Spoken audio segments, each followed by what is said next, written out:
باپ اور بیٹی کے درمیان حیا کا پردہ۔ میرے ایک دوست جو بہت بڑے عامل ہیں، ان کے پاس زیادہ تر عورتوں ہی کی آمد و رفاقت رہتی ہے۔ کسی پر جن چڑھا ہوا ہے، کسی پر آسیب کا اثر ہے، کسی پر جادو کا شعبہ ہے، کسی کے لیے شادی کی کوشش ہے۔ 1 ماہ پہلے جب میری ان سے ملاقات ہوئی تو وہ میرے کان میں چپکے چپکے کہنے لگے کہ آج کل میرے پاس اکثر عورتیں اپنی یہ پریشانی لے کر آتی ہیں کہ کوئی ایسا تعویذ دے دو کہ باپ کی نظر بیٹی سے ہٹ جائے، اس لیے کہ ہمیں رات کو بار بار اٹھ کر پہرا دینا پڑتا ہے کہ کہیں ایسا تو نہیں کہ باپ بیٹی کو پریشان کر رہا ہو۔ پھر کہنے لگے کہ میں تو سن کر کانپ جاتا ہوں کہ ان کو کیا علاج بتاؤں۔ جب باپ ہی کا دل بیٹی پر آ گیا تو اب زمین پر جینے کا کیا حق رہ گیا۔ ٹی وی کا وبال، مگر لوگوں کو یہ بات سمجھ میں نہیں آتی کہ یہ سب ٹی وی دیکھنے کا نتیجہ ہے۔ وہ تو کہتے ہیں کہ ٹی وی دیکھنے میں کیا حرج ہے، حالانکہ یہ سارا وبال ٹی وی کا ہے، اس لیے کہ ٹی وی پر ننگی فلمیں دیکھ دیکھ کر حیا کا جنازہ نکل گیا ہے۔ باپ سے بھی حیا نکل گئی ہے اور بھائی سے بھی حیا نکل گئی ہے، اور جب حیا باقی نہ رہے تو پھر حضور صلی اللہ علیہ وسلم کا ارشاد ہے، جب تمہاری حیا کا خاتمہ ہو جائے تو جو چاہے کرو، اس لیے کہ پھر ہر برائی آپ کے لیے برابر ہے۔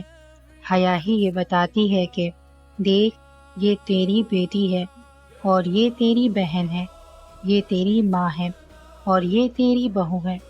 اگر حیا نہیں تو پھر اس کے نزدیک سب خواتین برابر ہیں، پھر تو جانوروں جیسی حالت ہوگی، کیونکہ جانوروں میں بھی حیا نہیں ہے، اس لیے تو ان کے اندر ماں بہن کا رشتہ بھی نہیں ہے۔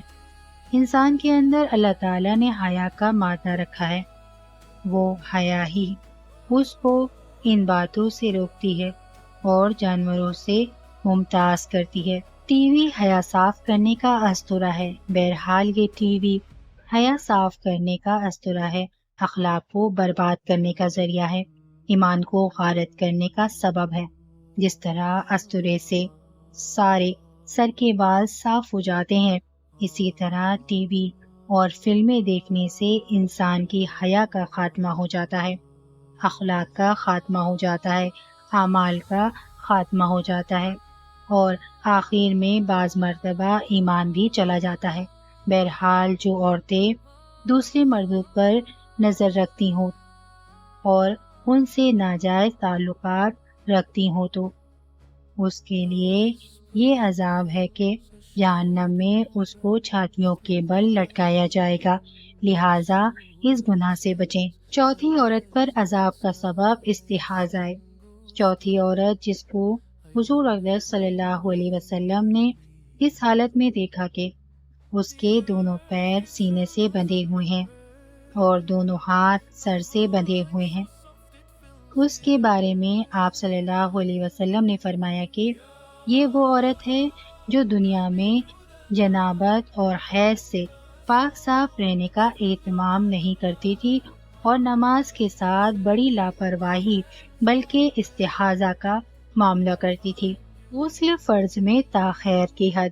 مسئلہ یہ ہے کہ جب مرد اور عورت پر غسل فرض ہو جائے تو افضل یہ ہے کہ اسی وقت غسل کر لیں، اور اگر اس وقت غسل نہ کریں تو کم از کم استنجا کر کے وضو کر لیں اور پھر سو جائیں، اور اگر یہ بھی نہ کر سکیں تو کم از کم استنجا کر لیں اور کلی کر لیں اور ہاتھ دھو کر سو جائیں، اور اگر اتنا بھی نہ کر سکے تو پھر آخری درجہ یہ ہے کہ صبح صادق ہونے پر طلوع آفتاب سے اتنی دیر پہلے غسل کر لے کہ اگر مرد ہے تو اس کی نماز فجر باجماعت ادا ہو جائے، اور اگر عورت ہے تو غسل سے فراغت کے بعد طلوع آفتاب سے پہلے نماز فجر ادا کر لے۔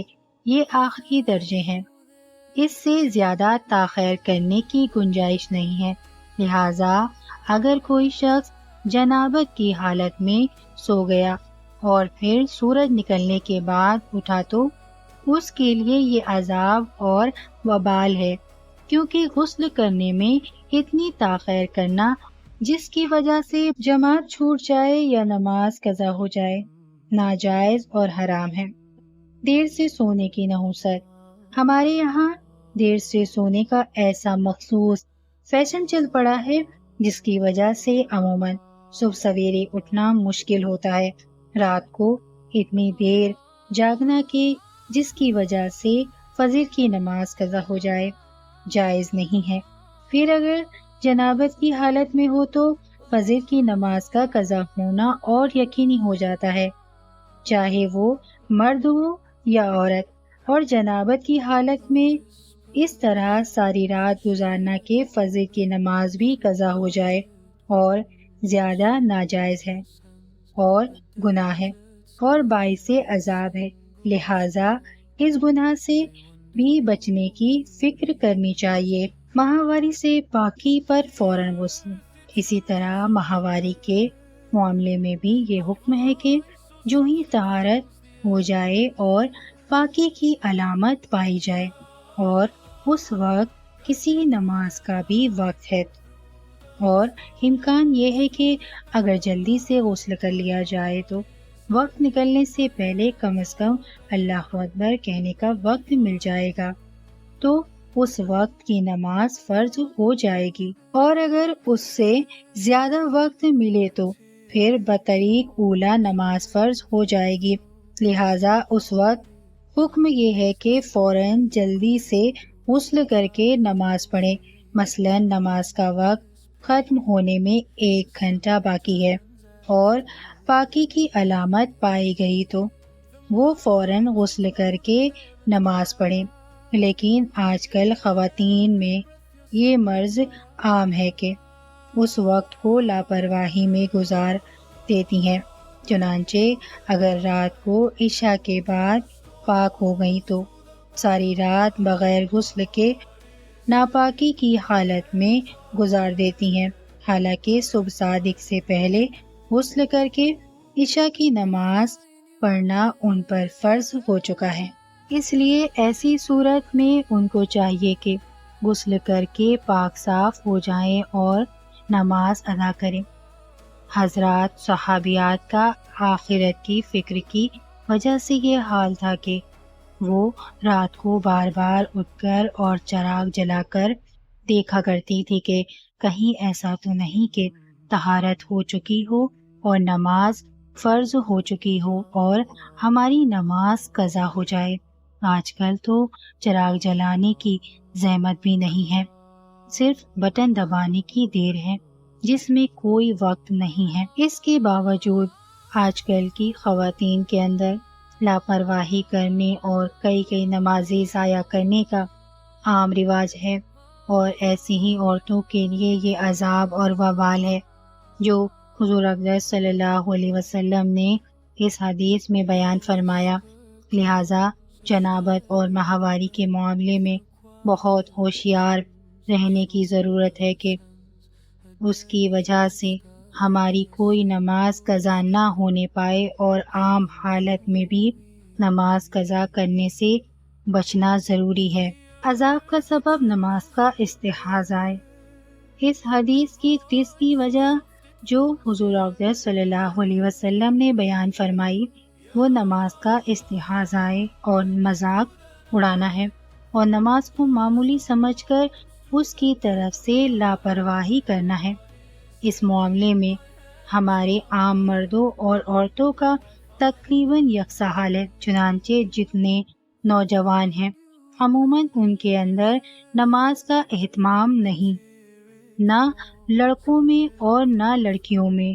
اسی طرح آزاد منش عورتوں میں بھی نماز کا کوئی اہتمام نہیں ہے، اور اگر ان سے نماز کے بارے میں کہا جائے تو ایسے طریقے سے جواب دیا جاتا ہے کہ جس سے ایسا معلوم ہوتا ہے کہ ان کی نظر میں نماز کوئی ضروری کام نہیں، حالانکہ شادی ہو یا غمی، لیکن نماز چھوڑنا جائز نہیں۔